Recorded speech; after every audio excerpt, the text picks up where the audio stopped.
Apo din bro. Oh, ding dong. Apo din hori sama.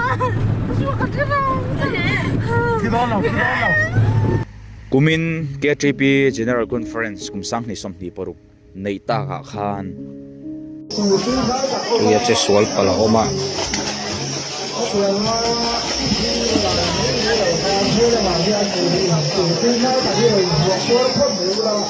sai tual lama inkhom pui chim turakal mithen khat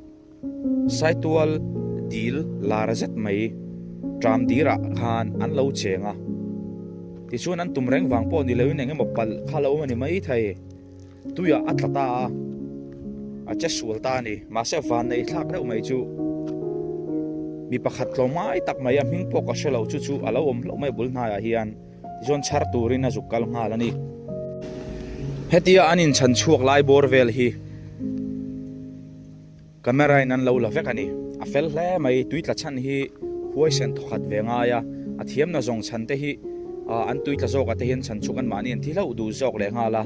e huai sen anga ye ngai to film fellow pe chuan a fel khop mai chan chuk tu pa hi kan film khuranga henga hian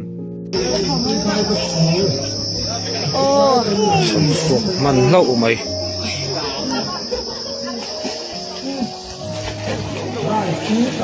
ti chuan so kapu so khoi khop mai video ka siam lai po hian ka nu aul tre pani shom ka ti en po hei Facebook a miron post to nu ka muan chung teril ru hi ka ti nat lo ram kan bai sa ya engem zong a chezong nin ka soidon lovani ahun nu nung lama pathian hla sa in ti hian ahun top pera ahun mangani enge anan nei ka shelova van ram chuan hei ve lei ka sheni kai chuanin chung teril ru ti nat lo ram ka bai sai eng hi lungchiat thak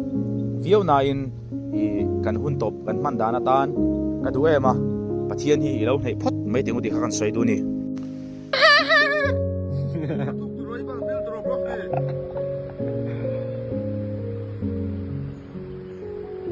hetlang wal hi a huai san khop mai kai chu ka ngam lo tui ka hlo thiam ka ngam mi lo ni hei hi mat lui ania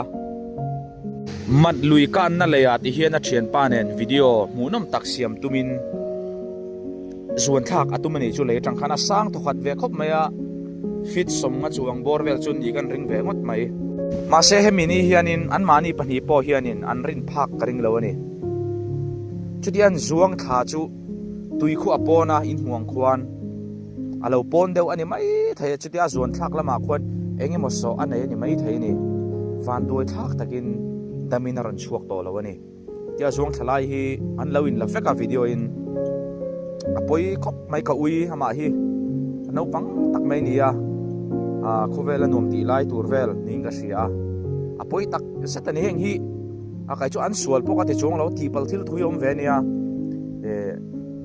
tiang tui zon thla te chu tu man kan thiang ti ngai na kan ring bik lawang mo ma china khana ma hi handem lui kha chak om mai the ma se che sual pal leo ani an lo chu sul ve pal ani karing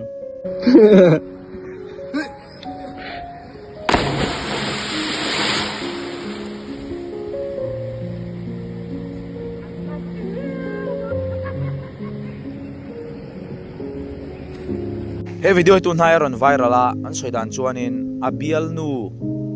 ain ho puilai mekin aboral aron ti an film thunga ka shalova abial nu boral na ni nge chuarin noma azialo le mai mi pa ta hi an ler mi ko pan rat an ti la hian mi thatak tak mi tlangwal thatak tak mai na lanami hi an lo lamani ti lang chiang hle ka ria aril dan tu ka ria thiam pui in thren pon na lai in thi san phei chu in ho lai le ngalin in thiam lo na van da sadu don em he sumo driver nunga chuang mai che pakhat hi enge mo poin hei o kati ka thiam lawang rang khop maya thi turang tatina in sata ti chona sumo po hian din tir hial ta an chuk tir da po ni mai thaini an soi jan chuanin panic attack ta po nei niang an sa ti wang ta po niang hei kai po tiang deuh rau te nau hi ka nei to thi tur ta in sian na te enga mo soi thei thei si lo hlau tak na te hi misinga hana lo om ve theini chu tiang chu thlenga ni ka ringa ti hianin a khoi thak ang rang khop mai adu reng wang po ni bi ka ring mi alo ni rilu lam har satna na sa thuk tak kan thre thiam phak lawan nei ya ngai top mai ango adam that le vat po bai sei la Tao tao.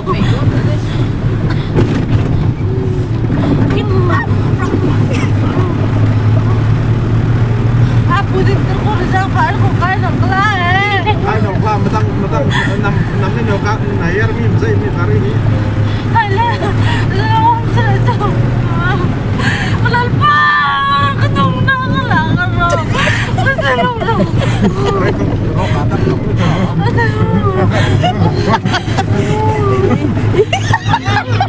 hey hi nia an mani side hey motor le lam side lo na ma a hoi choka awa nei phian maya a him deu zok nge nge le lam side aya soi shu ai son a hlom ther ve khopian ka ria enga mo thing zoom te vel lo ko chuak zo palta se sotianga han chuan cho kan fa te hi i haunga mangu tinga hianin a hlom mai in ti mu chi ponin ka thalo tat mai a thi khar lo ni pon na takin an hliam ve pal thei ni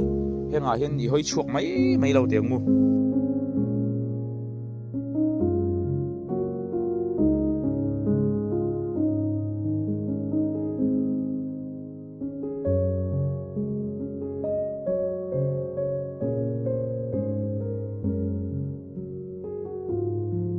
tuna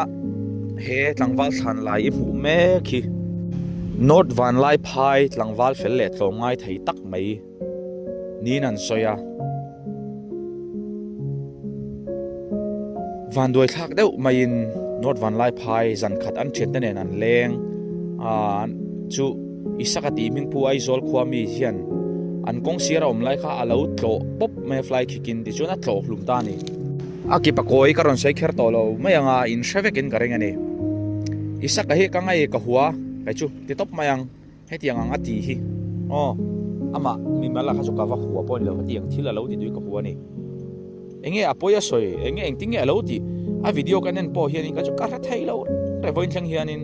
hetiang tak mai wa fly khik tur he enge ati ka tha thei lo ni isaka phen tun thleng po in ala soi thei lo an ti kha jela tang to nge nge ni he pa hi apoi kho mai lano pangsia atuar tu himo kumsom ni pakhat lagan ting ka sia kauna pa chu ni se chon katchana via mai theni ve pe chumo poilu tuk ka khongai lu tuk ani ole thir tu teng poni se ton tum ta chuan tu tok ri phat mengo monyam lo tia yo chang kai pui ngai ka be se ton tum ta chuan mon thari ve phutule mula thau kan tum don ne